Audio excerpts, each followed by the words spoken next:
We have reports from all over the Gulf Coast, but right now we're going to go to Slidell, Louisiana. That is where NBC's Jennifer London is standing by with the very latest. And Jennifer, how do things look this morning?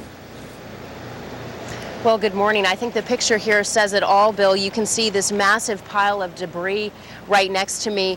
There's a house just behind me, and this is all that's left of the house. You can see there are bikes in what used to be the front yard. The house sits on a canal that comes from Lake Pontchartrain, and Slidell is about 30 miles to the north of New Orleans.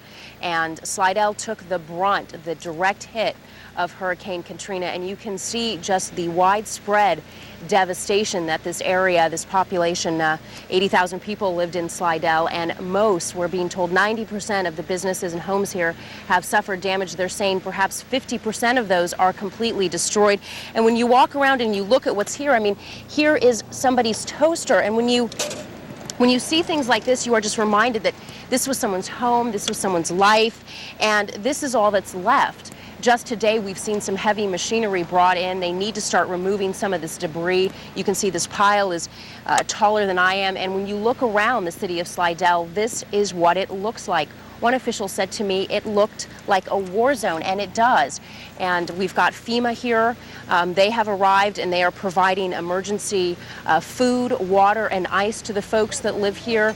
It's at one of the FEMA drop centers, and what's happening is folks are driving their cars, they're waiting in a very long line, and they're getting ice, and they're getting boxes of food, and they're getting water, and we're really seeing an outpouring from not only folks all throughout Louisiana, but people from other states as well, pouring into this community, trying to lend a hand.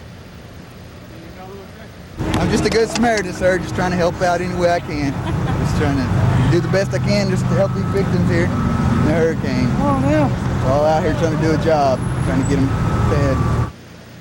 The Red Cross is also here. They are operating 4 shelters. They are providing warm meals for those folks, and they tell us that they hope in the next couple of days to begin getting the mobile feeding units out. That's where they can go out to some of the folks who have not been able to get to the shelters and give them the food and the ice and the water they need. Gas is also in very short supply here. There is one gas station yesterday that was selling gas, and by mid-afternoon they simply ran out. Communication is also a very big problem here. Phone lines not working, cell phone coverage very spotty. Most people simply can't rely on it. There will be a press conference later today, and we are hoping to learn more about the recovery efforts that are already in place and what their plans are for moving forward. Bill?